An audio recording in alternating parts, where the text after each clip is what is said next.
Me ajeitar aqui. Boa noite, vamos começar. Mas onde é que tá o negocinho? Só minimizar e clicar? Tem como colocar maior? Oi, Clarissa, boa noite, seja bem-vinda. Já está de volta para sua viagem? Só um instante aqui. Diana, boa noite. Vamos lá. Já está online aqui no Facebook também?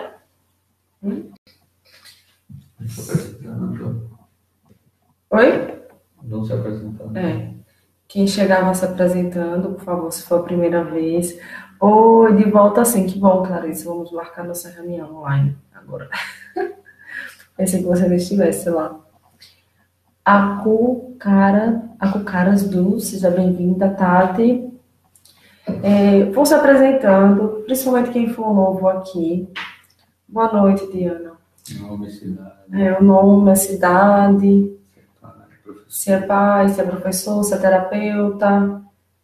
Silveira, seja bem-vinda. Valéria. Olá, boa noite, querida. Boa noite, Valéria. Boa noite, Eliane. Algumas pessoas eu já conheço, porque eu vejo, né, no Facebook ou no Insta, ou até mesmo aqui nas lives, eu vejo que sempre está por aqui. Boa noite, Eliane. Boa noite. Michele. Oi, Michele.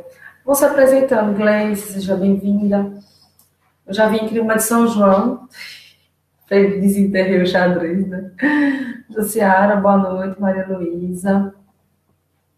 Aqui, Helder, Marisa. Boa noite, aqui é a Marisa de Tijuca, Santa Catarina, mãe de um menino autista de 2 anos e meio. Seja bem-vinda, Marisa. Vanderleia, seja bem-vinda, Vanderleia. Lu, também. Eita, meu Deus, o pessoal aqui já tá no Instagram já. Muita gente aqui que eu não vi. Maria Luísa, André, Tatiana, professora de AE, Limeira, São Paulo. Vão se apresentando, pessoal. Vocês colocam o nome, a cidade e a relação com o autismo. Silene, outra pessoa. Meu Deus, eu li aqui. Silene Lopes Maera, outra pessoa entraram. Oi, Silene, Maíra Botelho, Marcos. Seja bem-vindo, Hollenberg, Lisandra. Muita gente entrou aqui. Boa noite, Marlene. Eles vão se apresentando. Boa noite, pessoal. Me falem aí se o áudio tá bom. Se vocês estão ouvindo direitinho. Helenada Soares, seja bem-vinda. Marlene. Eliane Nascimento. Sandra da Bahia. Vó de Mateus, de 4 anos. Seja bem-vinda, Sandra. Alô, para Água Doce, no Maranhão. Celine Lopes. Boa noite. Liliane Gravatá, no Pernambuco. Parabéns pelo seu trabalho. Obrigada, Marcos. Obrigada a você por me acompanhar. Obrineide. Maria Luísa se apresentando aqui. Olá, Maria Luísa, de Araguaína, no Tocantins. Já ouvi falar dessa cidade, Araguaína, e também já ouvi falar de Gravatá, no Pernambuco. Lucas, seja bem-vindo. Lucas Wesley não vai ser pai, já estou dizendo logo, que você já está aí morrendo de curiosidade. Mas não, eu não estou grávida, Lucas, ainda. O Wesley está aqui rindo. Raíra, seja bem-vinda. Larissa, Lorena Matuzzi, Ateliês, André, Salvador. André, precisa se apresentar? Você é afilhado da minha mãe, seja bem-vindo. Boa noite, sou acompanhante terapeuta formada em psicologia, admiro seu trabalho. Que legal, Josiara, seja bem-vinda. Eli Reis, Marlene, gente, eu não enxergo muito bem não, certo? Então eu fico aqui me aproximando aqui, porque no Instagram é muito pequenininho para ler. Marlene, manda um olá para Timbaúba, Pernambuco. Olá, Timbaúba. Essa eu não conheço, a cidade. Manhã, o Lucas botou obrigado, porque tirou a dúvida dele. Elis, Paulo, acompanhando você de Belém, do Pará. Que legal, Marcos. Tem uma amiga, uma grande amiga fono aí, em Belém. Raíra, Andresa, Rio Grande do Norte, Deise Araújo. Deixa eu voltar aqui para o... Ai, meu Deus, como é que eu volto? Mas me deu o mouse, que eu só sei passar no Facebook com o mouse.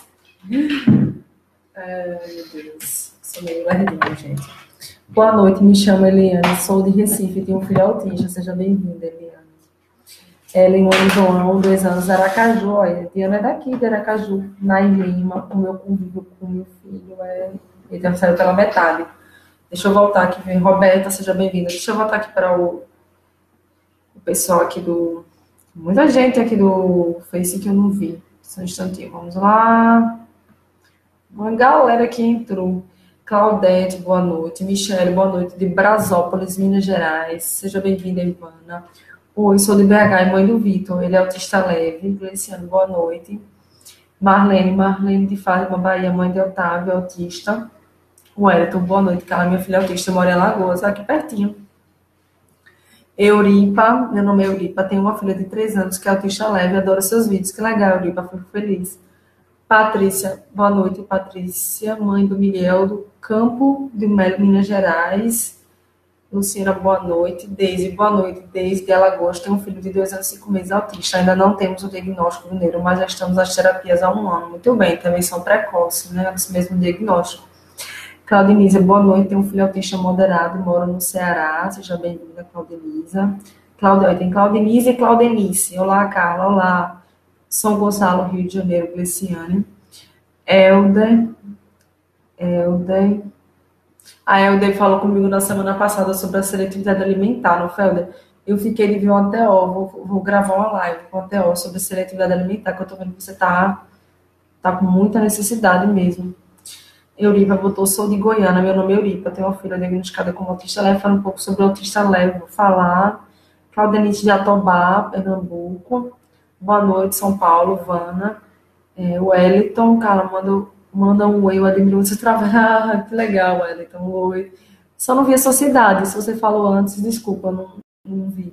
Lucimar de Recife, Interalzil, seja bem-vinda, boa noite, Ivonete. Boa noite, Graciana, do Rio Bonito, Rio de Janeiro, boa noite. Gente, tem gente de todo lugar aqui, graças a Deus, velho. Laila, boa noite. Laila, mãe de Caio, de Jeremoabo. Menina, minha mãe de Jeremoabo, nasceu em Jeremoabo. Flávia Nazas, boa noite. Eu sou de Rolândia, no Paraná, fonoaudióloga. Seja bem-vinda, Flávia. Minha comadre, Lucinha. Da hora, boa noite. Registro no Vale do Ribeira. Que legal. Sou mãe do Pietro, de 4 anos, autista. Muita gente... Agora eu vou botar com Insta, né, gente? Porque muita gente entrou aqui. Ai, meu Deus. Eu vou comprar um celular tipo tablet, sabe? Aqueles grandões assim. Mas dá pra fazer live pelo tablet aqui no Instagram. Porque eu não consigo enxergar direito não aqui, viu? Vamos ver quem foi que entrou depois. Marcos disse que está me acompanhando em Belém, eu já respondi. Deise Araújo, de Rio Grande do Norte, isso aqui eu vi. Pronto. Eli Reis, boa noite, me chamo Eliane, sou de Recife, tenho um filho autista, seja bem-vinda, Eli. A Diana tem um filho aqui, ela é daqui de Aracaju, tem um filho de 2 anos. Nair Lima, Silveira, meu filho. Ah, isso é que eu não consegui. Elisângela Itabira, mãe de Ana Júlia, 4 anos. Ela está em processo de investigação. Adriana Lopes, Nair Lima, Lívia. O convívio com meu filho está tranquilo, mas quando eu vou trabalhar com ele está um pouco complicado. Não sei o que faço. Leite, seja bem-vinda. Mari. Queria tanto uma dica. Silveira. Cândida Cabral, da Viniana Esté. Mari, olá, tudo bom, Mari? Nath, boa noite, boa noite. Ele fica agarrado com objetos e não quer mais soltar. Um oi para a Bahia, fala Afonso, que legal, na Bahia. Bárbara Dantas, oi, Bárbara. Calila, Caroline, oi, sou do Chapado dos Suíns. Chapadão dos Suíns, onde fica isso, Mari? Está me deixando todos animada, Silveira. Adri, Cíntia, oi, para Engenheiro Pedreira, Rio de Janeiro. Rosegá, Graziele, Luciana, Rose, boa noite. Nossa, muita gente. Meu filho tem 5 anos e está em avaliação. Boa noite, doutora Lúcia, boa noite. Eu vou começar, deixa eu ver aqui, viu? Só que quem entrou depois, pra gente começar, né? Amanda entrou, seja bem-vinda. Sandra, a Neuro pediu uma ressonância do meu neto, mas a mãe está com medo porque tem que usar sedativo. E disseram porque é perigoso, você acha? Então, porque tem alguns lugares que fazem com sedação, você pode tentar procurar. Ah, não, a ressonância, é verdade. Tem a sedação, estava no sentido como é que chama, meu Deus? Ubera, que tem lugares que fazem com, tem lugares que fazem sem. A ressonância, uma vez eu fiz a tomografia, eu fiz com sedação, fiz com contraste, né, que eles chamam de contraste. Eu não sei dizer se teria como fazer sem. entendeu? É melhor perguntar ao médico, né, detalhes. Caso a pessoa fala é perigoso, mas não sabe, né, não conhece, nunca fez, fica com medo. Marcione, boa noite, adoro seus vídeos. Que legal, Marcione, Rio Grande do Norte. Boa noite, sou mãe de um autista de 9 anos. Sou de Portugal, que legal, Sandra. Augusta, boa noite, sou de Garanhuns, Pernambuco. Tenho uma filha autista e agora ela está com mania de limpeza e balançando muitos braços para cima. O nome dela é Ana Miriam, de 6 anos. Boa noite, Saldina, Votorantim, interior de São Paulo. Lê meu comentário lá em cima, por favor, Flor. Eita, Simone, eu pulei seu comentário, eu vou começar a falar sobre o tema. E aí, no final, quando eu abrir para as perguntas, você faz novamente, certo? Sibeli, boa noite. Sou professora de Bauru, um autista de 7 anos. Que eu vou ter que começar, gente, porque é como eu falei para vocês, né?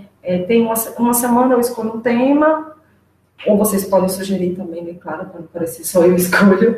E aí, na outra semana, eu respondo dúvidas. Como na semana passada eu tirei dúvidas, aí eu já escolhi o tema dos graus de autismo. E geralmente eu fico até 9h30, porque 1 hora, né, já é tempo suficiente. E semana passada, acho que foi a primeira vez que eu consegui responder praticamente 99,9% das pessoas que me perguntaram. Foi bem produtiva essa semana passada. Ontem não teve live, porque eu tive uma reunião da coluna de férias que eu organizo todo ano, no mês de julho. E aí eu mudei para hoje, mas as minhas lives, para quem está chegando agora, é dia de segunda às 8h30. Certo? Hoje estou aqui em clima de São João, já tirei o xadrez do guarda-roupa. Esses post-its aqui maravilhosos atrás na verdade, foi como posso dizer, o esquema, né, do meu workshop presencial no sábado. Foi meu primeiro workshop, foi muito legal. E depois eu vou divulgar o meu online em julho, para quem me acompanha em outros estados. Vai ser bem legal. E vai ser a mesma coisa do que aconteceu no presencial, só que vai ser legal porque quem me acompanha de outros estados vai poder fazer também. E vai ser no final de julho. Bom, eu vou começar. Eu escolhi hoje falar um pouco sobre os graus do autismo, porque eu vejo que tem muitas dúvidas dos pais com relação à questão dos graus. Recentemente, uma mãe mandou uma mensagem para mim dizendo o seguinte: Carla, o médico diagnosticou meu filho como um grau leve. Mas a minha amiga disse que não existe mais esse negócio de grau, é verdade? O que acontece? Antigamente existiam os graus leve, moderado e severo. Só que hoje eles chamam de nível 1, nível 2, nível 3. Mas mesmo assim, os médicos utilizam grau, porque fica mais fácil, né? Porque as pessoas já conhecem por graus. Então, dificilmente um médico vai dizer assim: olha, seu filho é autista nível 1. É autista nível 2. Muito provavelmente ele vai dizer que é grau leve, moderado ou severo. E aí, por que eu decidi escolher esse tema? Porque, assim, quando os pais vão para a consulta com o neuropediatra e o psiquiatra, o que acontece? O médico, às vezes, diz que é leve, e aí o pai acha que, por ser leve, a criança não precisaria de um acompanhamento, não precisaria de acompanhamento mesmo, com fono, com psicólogo, TO e tantas outras terapias que a gente sabe que uma criança autista faz. E eu acho isso muito sério, porque não é porque a criança é autista leve que ela não precise dos acompanhamentos, que ela não precise de um olhar diferenciado. Da mesma forma, quando, assim, por exemplo, a criança é diagnosticada com autismo severo, aí os pais pensam: não tenho o que fazer, não tenho nada que eu possa fazer pelo meu filho, não vou fazer as terapias e vou deixar o tempo passar e ele fica em casa, não sai, não interage, não vai para a escola, enfim. E é assim, cada vez mais tem se discutido a importância da intervenção precoce. E a intervenção precoce ela é justamente para minimizar os sintomas do autismo, possibilitando uma vida mais autônoma, independente da criança. Independente para a criança, desculpa. Porque, às vezes, a criança ela é diagnosticada com grau e é importante vocês saberem que o grau não é fixo, não é algo rígido, que não pode ser mudado. Por exemplo, eu tinha um paciente que, quando ele chegou para mim, ele tinha algumas características do autista severo.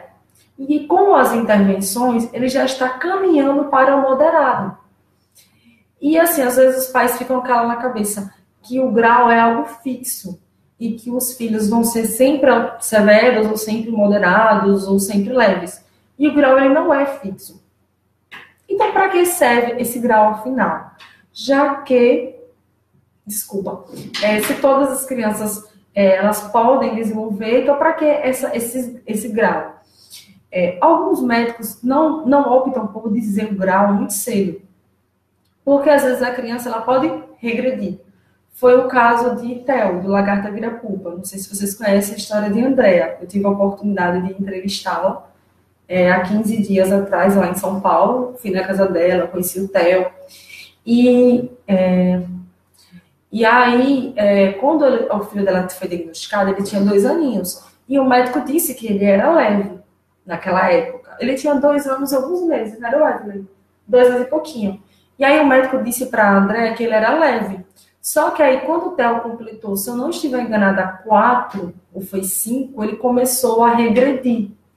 Como assim? Ele começou a piorar na questão do comportamento, na interação social, se ele soltava uns sonzinhos, ele parou. E aí ele é caracterizado como aquilo que chama de autismo regressivo, que pode acontecer, mas não é unânime, digamos assim.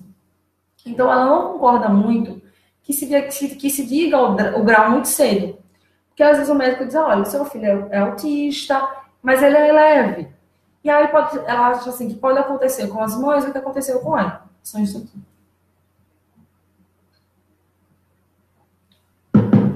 E eu entendo a posição dela. E em alguns casos eu concordo, porque tem crianças muito pequenas que é difícil até você dizer se é ou não autista, por ser tão sutil, por ser tão leve, e muito menos já dizer um grau, né?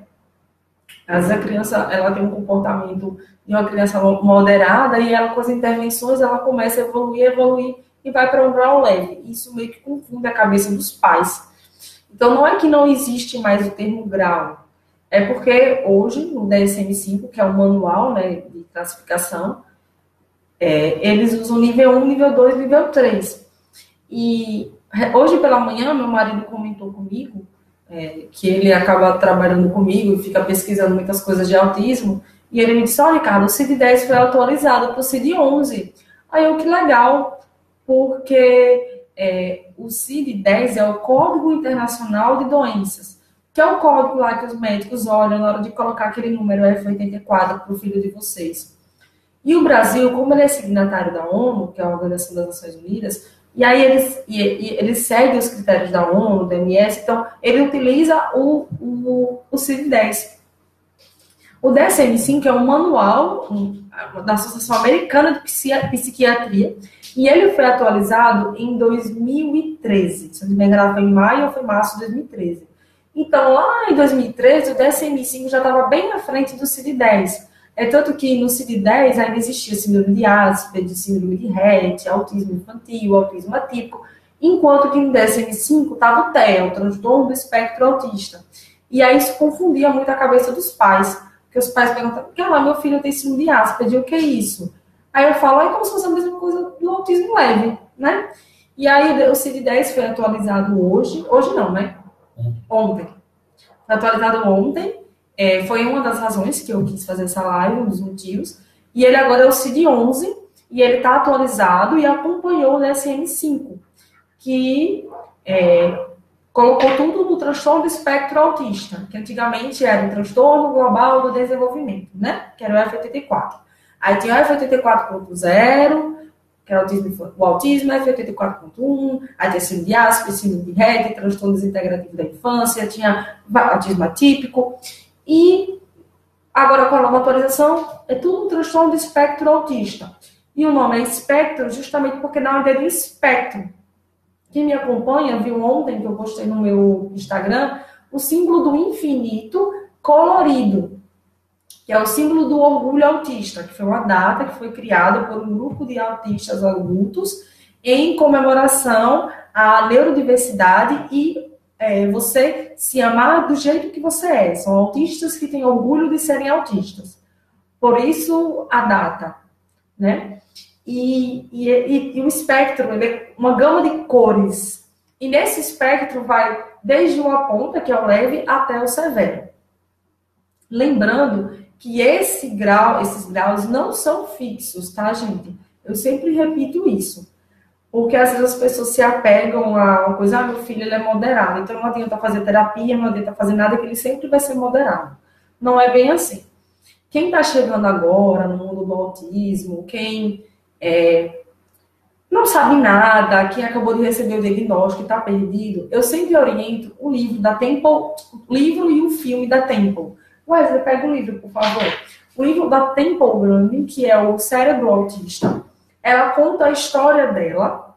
Aqui, ó, é bem legal. Esse livro acho que já foi, ele já foi reeditado várias vezes. Eu sei que eu comprei, tá na 5ª edição. Mas, se eu não estiver enganada, quando eu fui comprar, o cara da Saraiva disse que já ia para a 6ª edição.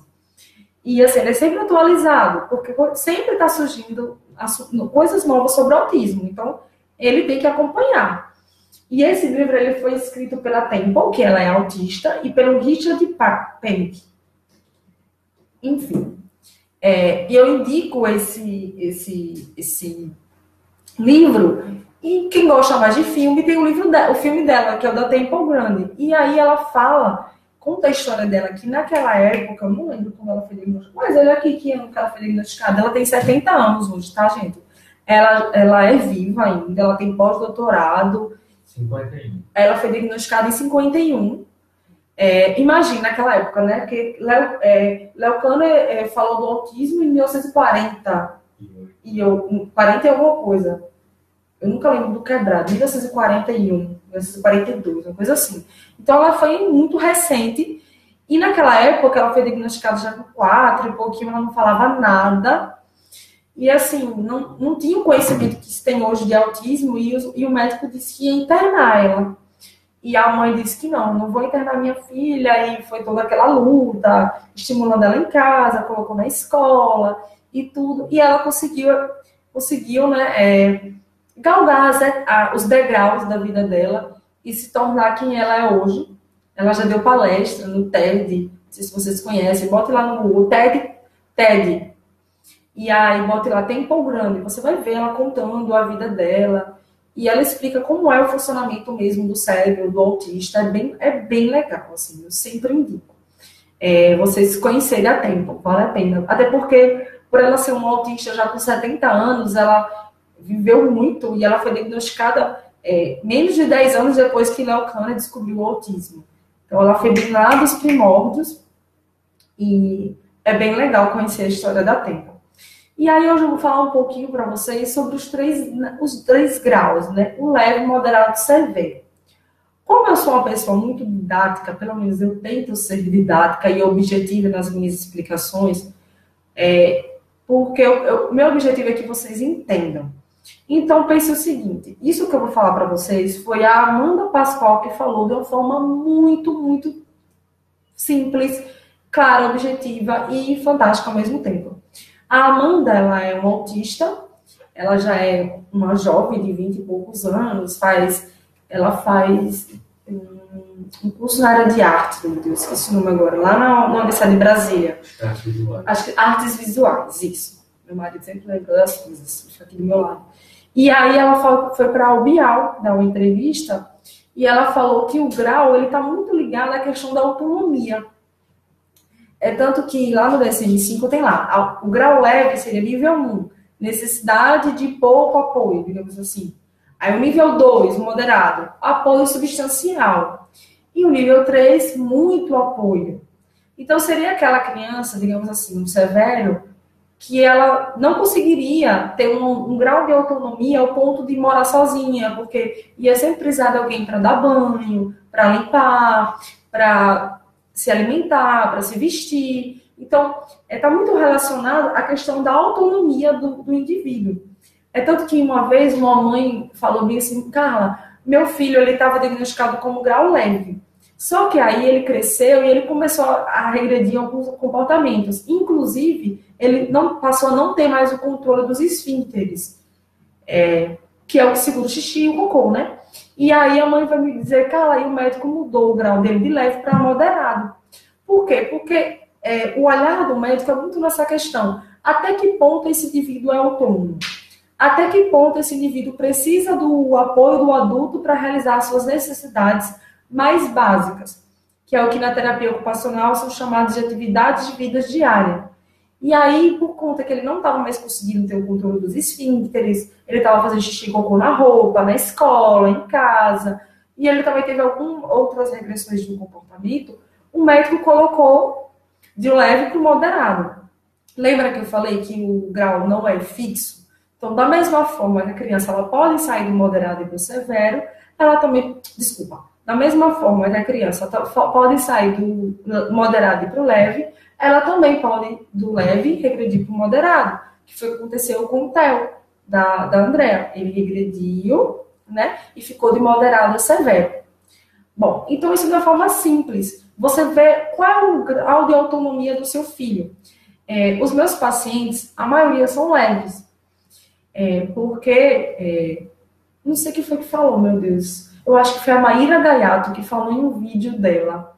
Eu acho que foi no vídeo que eu assisti dela. Que ela falou sobre uma reportagem que ela deu para a Record. Esqueci o nome do programa agora. Domingo Espetacular. Que ela fala isso, que ela fez uma analogia com o metrô. Porque a gente sabe que agora a prevalência de cada 54 crianças que nascem, uma é autista. Aí ela fez o metrô e colocou, tipo assim, como se não sei quantos por cento das pessoas que frequentassem aquele metrô fossem autistas. Só que como eles são como a maioria são leves, muito sutis, e aí às vezes a pessoa cresce, vira adulto e não descobre que é autista. Pode acontecer isso também. Por quê? Porque o grau leve, a criança ela tem mais autonomia em algumas coisas. Claro que no início ela vai ter dificuldade, ela vai precisar de uma intervenção com um terapeuta ocupacional, mas que com o tempo ela vai conseguir se virar sozinha. Já o moderado, ele precisa de um apoio, mas é um apoio, digamos assim, como o nome já diz, né? Moderado, mais ou menos. Já o severo, ele precisaria de apoio para tudo.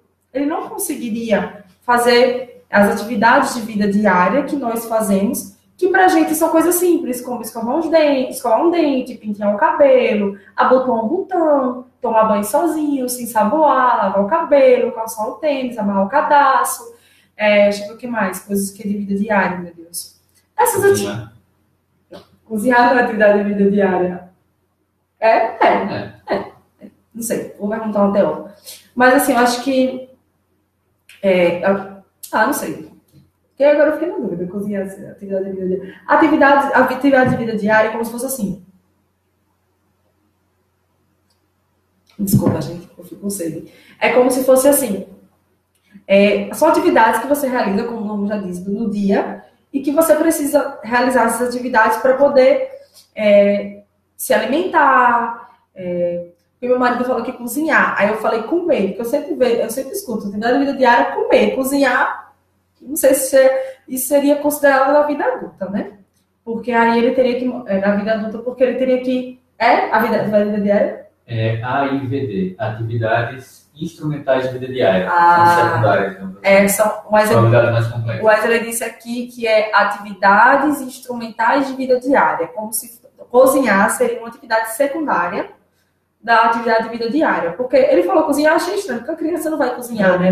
Mas depois eu entendi a lógica dele. Porque ele quis dizer assim, um autista adulto para morar só teria que cozinhar. Entendeu? Por isso que ele falou isso. Mas assim, você tem que avaliar qual é o nível de autonomia do seu filho. Isso no sentido da autonomia. E no sentido da comunicação... sim, meu Deus, desculpa. Eu esqueci de terminar de Maíra Gaiato. Aí ela disse que como existem pessoas que são leves, são bem sutis, a pessoa cresce e às vezes nunca é diagnosticada. E ela disse que cada vez mais a tendência é que existam esses casos, né, de autistas leves. Isso no sentido da autonomia. Agora eu vou falar um pouco da comunicação, certo? Que é outra coisa que eu vejo que os pais têm bastante dúvida. Com relação à comunicação. Autista leve fala. Bom, eu vou falar um pouco da síndrome de Asperger, como eu falei lá no início, que era o que hoje é considerado um autista leve. Na síndrome de Asperger, A criança tinha uma série de características para a criança ser diagnosticada com Asperger. Asperger, como queiram chamar. E uma delas era a linguagem preservada. Ou seja, eram aquelas crianças que tinham características do autismo, dificuldade na interação social, dificuldade em olhar no olho, aquelas crianças que tinham dificuldade na coordenação motora, né? Ampla e fina, o que mais? Enfim, essas características que vocês já sabem. Mas que falavam, só que era uma fala ecolálica, ou seja, ela fala de repetição, de repetir sempre o que o outro fala. A última palavra, a última frase, ou então repetir tudo que ouviu em um desenho, enfim. Mas eram crianças que falavam. E aí, como agora não existe mais, né, a síndrome de Asperger, tudo TEA, né, transtorno de espectro autista, eu gosto de falar autismo, e aí ficou na parte do leve. Então, assim, as crianças leves, elas falam. Elas têm suas dificuldades, tem dificuldade de iniciar uma interação social, mas elas têm, quando você inicia, ela até pode demorar para dar uma resposta, mas ela responde. E já no moderado severo já é mais complicado.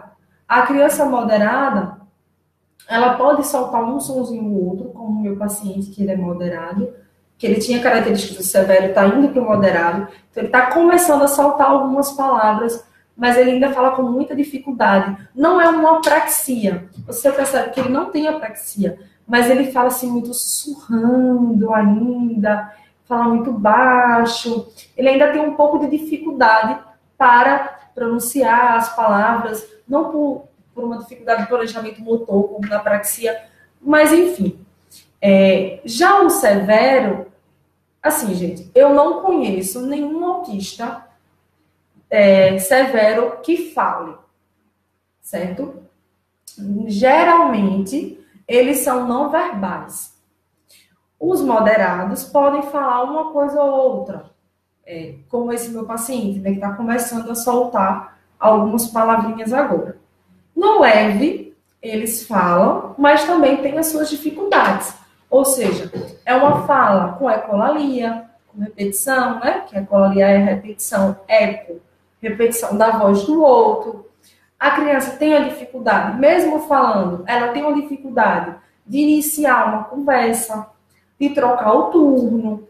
É uma criança que não olha muito no olho, ainda tem dificuldade nesse contato visual. Eu tenho pacientes autistas leves que falam, mas que ainda olham muito pouco. Por isso que eu sempre bato muito na tecla do olhar, gente. O que vocês puderem fazer para estimular e buscar o olhar do filho de vocês, do paciente, do aluno, façam. Porque o olhar é o canal. Como diz, né? Os olhos são as janelas da alma. E é verdade, os olhos não mentem. E os olhos falam também. E a gente precisa ter esse contato, esse canal de comunicação por meio do olhar, para que a criança possa interagir com a gente, possa imitar, para que ela possa nos imitar. Porque a fala nada mais é que uma imitação. E a criança, ela aprende por imitação. Então, ele precisa olhar para você, ele precisa olhar para o seu rosto, ele precisa ver o movimento que você faz com a boca na hora de pronunciar as palavras, para que ele possa te imitar em seguida.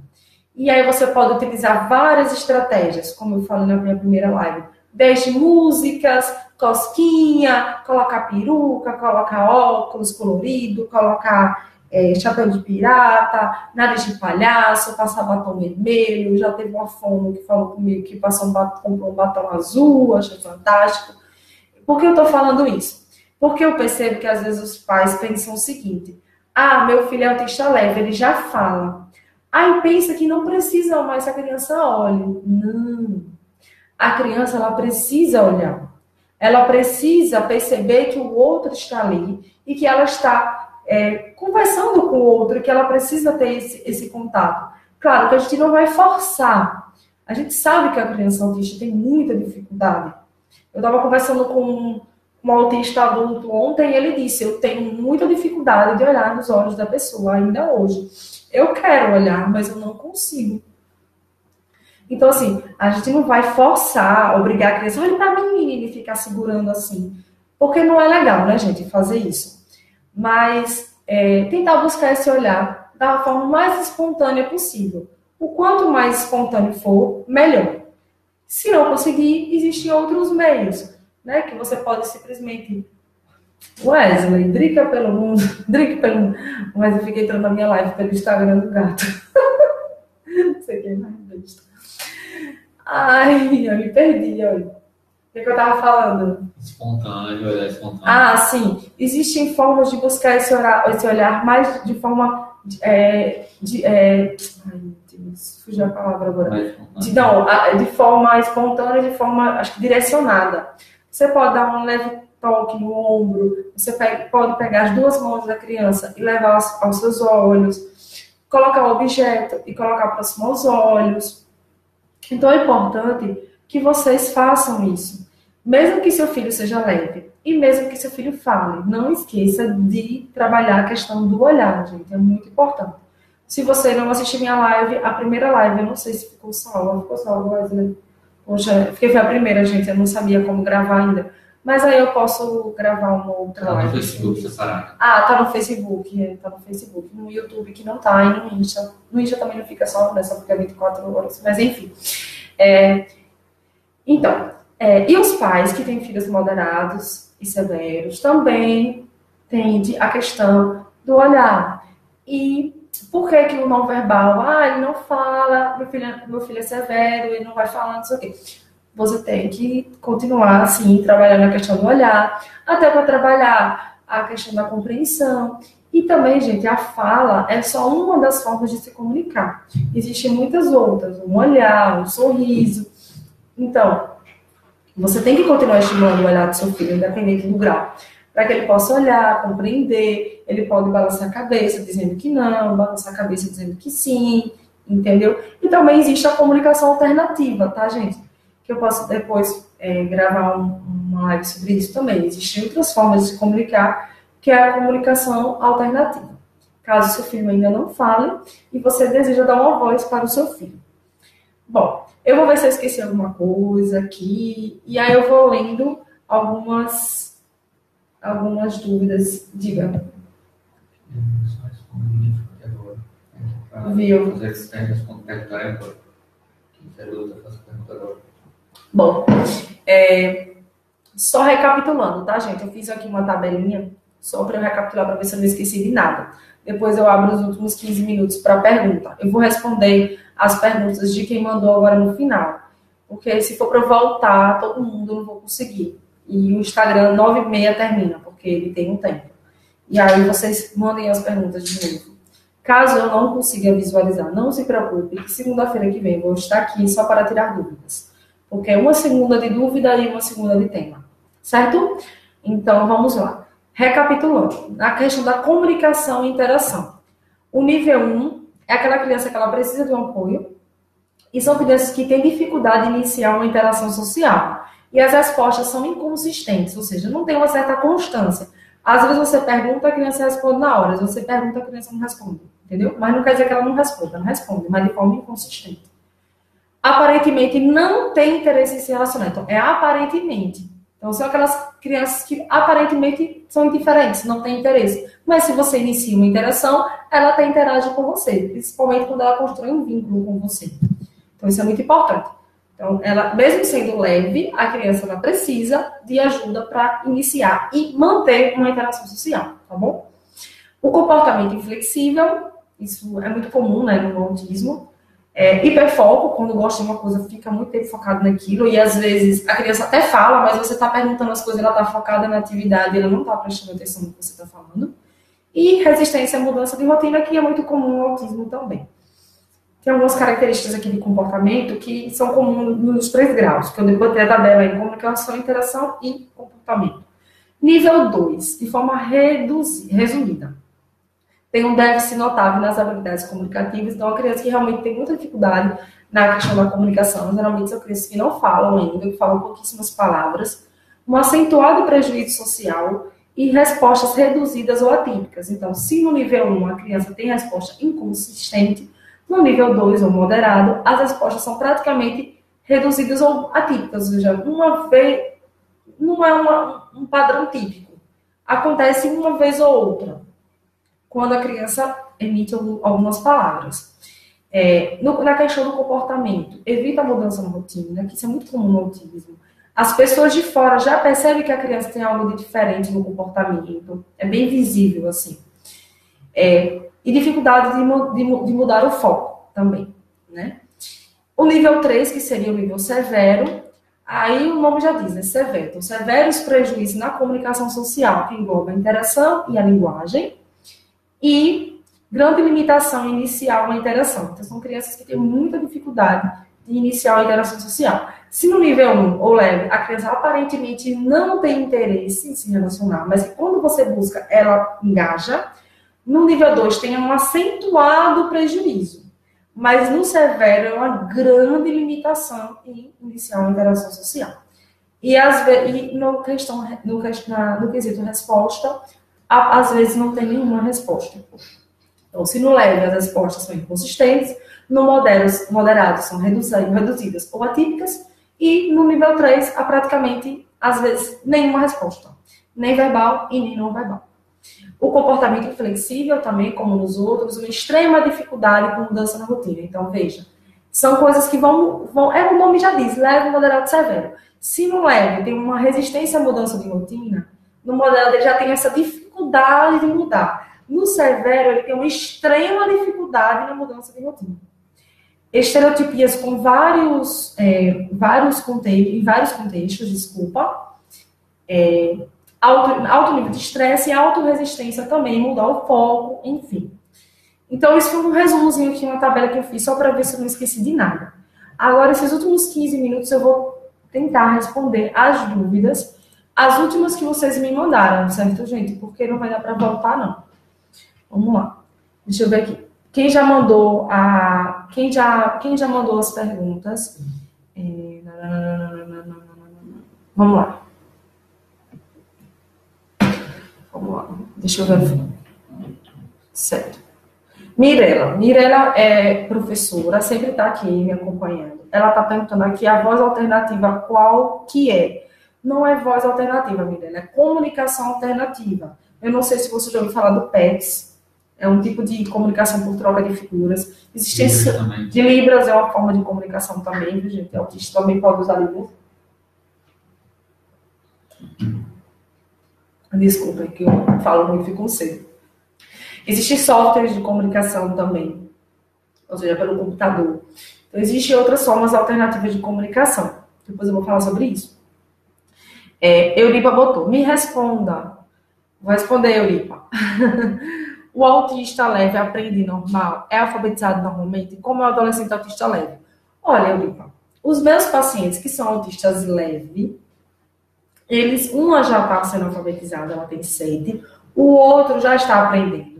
Porque, assim, dependendo do autista, eles têm muita fixação por letras e números. Então, é aquela criança que muito cedo já aprende a contar de 1 até 10 em inglês, em português, em outra língua, que sabe todo o alfabeto, enfim. E, às vezes, acontece que vem muito associada à hiperlexia, que é a criança aprender a ler sem um ensino formal, ou seja, ele não passa por uma professora, ele não passa por uma escola, ou ele está na escola, mas não tem aquele ensino formal, porque na sala dele ele ainda não está aprendendo a ler. Então, ele meio que aprende a ler sozinho. Então, acontece também isso, no leve, entendeu? Como eu falei, a maioria dos pacientes são leves. No severo vai ter muita dificuldade na questão da leitura e da escrita, porque a criança ela vai ser não verbal. Então, ele pode usar outros meios de comunicação, como esses softwares de comunicação que dá para escrever e tal. Tem várias coisas como Colmeia, né, que coloca no teclado, tecnologia assistida e tal, para que ele possa ter acesso ao computador e se comunicar por meio lá do computador. Se ele tiver dificuldade na coordenação motora fina, para segurar o lápis e tal. Mas pode acontecer, sim, da criança ser alfabetizada, né?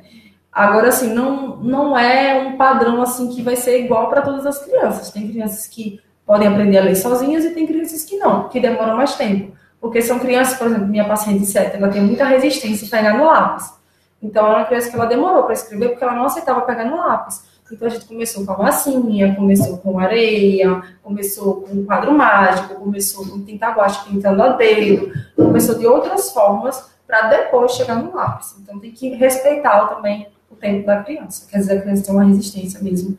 E dificuldade também de coordenação motora fina, tem que adaptar. Michele, meu filho tem 17 anos, é autista leve, é independente, mas tem muita estereotipia, se balança muito e movimentos com as mãos. Deve me preocupar. Michele, na semana passada, a maioria das perguntas foram sobre estereotipia e questões sensoriais. As estereotipias, elas só devem ser retiradas, se é que eu posso falar assim, se ela estiver causando algum prejuízo social e físico para a pessoa e para a outra pessoa que convive. Então, se ele estivesse batendo muito forte, se mordendo, se automutilando, ou machucando outras pessoas.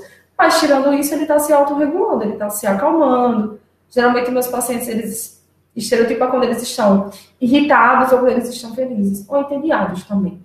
Então, é uma forma de se autorregular. Lídia, eles têm fala com coerência. Lídia, a linguagem ela tem vários níveis, certo? Então, a primeira criança adquire léxico, que é o vocabulário, depois ela forma frases, que é a sintaxe, tem a morfossintaxe, quando ela começa a usar os conectivos corretamente, tem a fonologia, que são aquela questão da criança que troca as letras, né? Troca R por L, enfim. E tem a pragmática, que é o uso social da linguagem. Mas, assim, a fala tem uma coerência, você está querendo se referir a tipo uma narrativa, né? A construção do discurso, com início, meio e fim.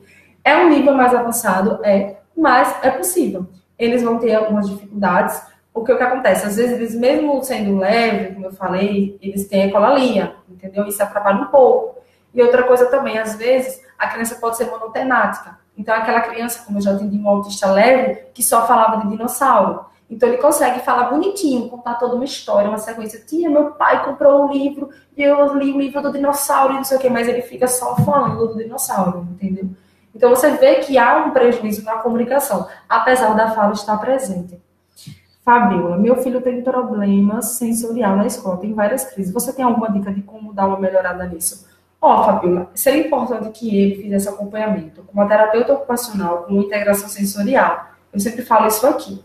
E aí ela vai fazer uma avaliação e passar uma dieta sensorial, que é como eles chamam. Que é como se fosse uma dieta de nutricionista mesmo. Ela vai dizer algumas coisas. Vai ver se seu filho é hiperresponsivo sensorialmente, se ele é hiporresponsivo, se ele tem busca sensorial. E vai passar algumas coisas que você pode fazer em casa e na escola para ajudar, para melhorar essa questão sensorial. Eu preciso saber se ele faz acompanhamento com o TO primeiro, entendeu? Eu não posso dar uma dica assim, sem conhecer qual é o perfil sensorial dele, sabe? Que às vezes a gente pensa que está ajudando e pode até desencadear uma crise por hiperestimulação sensorial. Isso que eu quero dizer que tem que procurar dar uma coisa para ele morder, para desviar das mãos. Maria, boa noite, meu filho está com muita irritabilidade, está batendo muito nas pessoas. Hoje na escola derrubou a TV da sala dele, não está dormindo à tarde.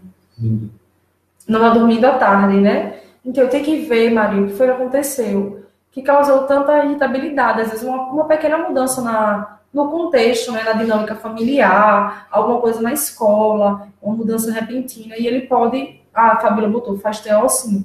Então, Fabíola, isso aí a TO, ela pode lhe dar uma dica assim, de levar algum brinquedo, alguma coisa sensorial que ele possa apertar, aquelas bolinhas, né, de fisioterapia que eles gostam de apertar, a moeba, alguma coisa que ele possa manusear, que seja de acordo com o perfil sensorial dele, que ele não rejeite, né? Ai, Maria, voltando, desculpa. Você tem que ver o que foi que causou essa irritabilidade. E quando você volta ao médico, fala isso, olha, ele está mais irritado, mas é bom ver se é algo que está sendo frequente, e não uma coisa pontual, entendeu? Olha, o pessoal aqui no Insta não está mandando dúvidas, acho que já tinha mandado as dúvidas. Aí, quem já mandou, mande novamente no Insta, por favor. Aí teria que ser com a psicóloga, viu, Maria? A psicóloga que vai ver também essa questão do comportamento antes de entrar com a medicação. Meu filho balança muito